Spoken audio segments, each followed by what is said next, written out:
హిందువుల ఆరాధ్య దైవం, కోట్లాది మంది భక్తుల ఆరాధ్య దైవం కలియుగ వెంకటేశ్వర స్వామి. కోట్లాది మంది భక్తుల నమ్మకం, విశ్వాసం. అటువంటి దేవాలయంలో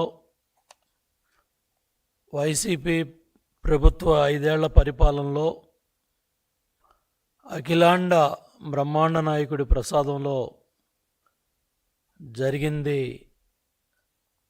కోట్లాది మంది భక్తుల మనోభావాలని, నమ్మకాన్ని, విశ్వాసాన్ని దెబ్బతీశాయి. చాలామంది బాధతో, చాలామంది దాని మీద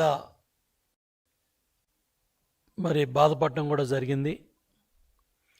అటువంటి కేసులో సుప్రీంకోర్టు పర్యవేక్షణలో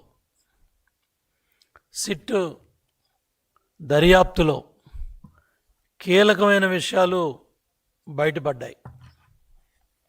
హైకమాండ్ ఒత్తిడితోనే కల్తీ నెయ్యి కొనుగోలు చేశానని ఈవో ధర్మారెడ్డి సిట్ విచారణలో చాలా స్పష్టంగా సమాధానాలు చెప్పినట్టు ఈరోజు దినపత్రికల్లో చదివాం. ఎవరా హైకమాండ్ అంటే సమాధానం రాలా. నిన్న దగ్గర 10 గంటల విచారణలో వెంకటేశ్వర స్వామి గొప్పతనం, వెంకటేశ్వర స్వామి ఎలా ఉంటాయంటే లీలలో సంవత్సరాల తరబడి ధర్మారెడ్డి తిరుమల కొండ మీద చిన్న విషయం నుంచి పెద్ద విషయం దాకా తాడేపల్లి ప్యాలెస్ జగన్మోహన్ రెడ్డి కనుసన్నల్లో, వైవి సుబ్బారెడ్డి, కరుణాకర్ రెడ్డి కనుసన్నల్లో శాసించాడు.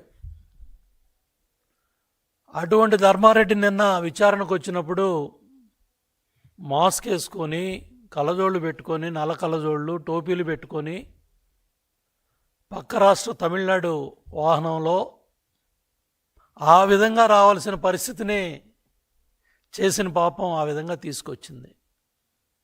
ఇక నెక్స్ట్ సుబ్బారెడ్డి వంతు ఉంది, కరుణాకర్ రెడ్డి వంతు ఉంది. హైకమాండ్ ఒత్తిడితోనే నెయ్యి కొనుగోలు చేశాను, తాడేపల్లి ప్యాలెస్ది.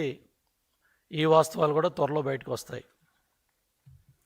కల్తీ నెయ్యిని తెలిసి ఎలా అనుమతించారు, ఇవన్నీ కూడా సుప్రీంకోర్టు పర్యవేక్షణలో ఉన్న సిట్, ఏదైతే వైసీపీ నాయకులు మాట్లాడితే సిబిఐ అంటారు కదా, సిబిఐ, ఆ సిబిఐ పర్యవేక్షణలోనే రాష్ట్ర ప్రభుత్వ అధికారులు, సిబిఐ అధికారులు, సుప్రీంకోర్టు పర్యవేక్షణలో ఉన్న సిట్ చెప్పిన విషయాలు చెప్తా ఉన్నాను. జగన్మోహన్ రెడ్డి తాడేపల్లి ప్యాలెస్కి, వైవి సుబ్బారెడ్డికి, కరుణాకర్ రెడ్డికి. Please subscribe to Leo news for more videos.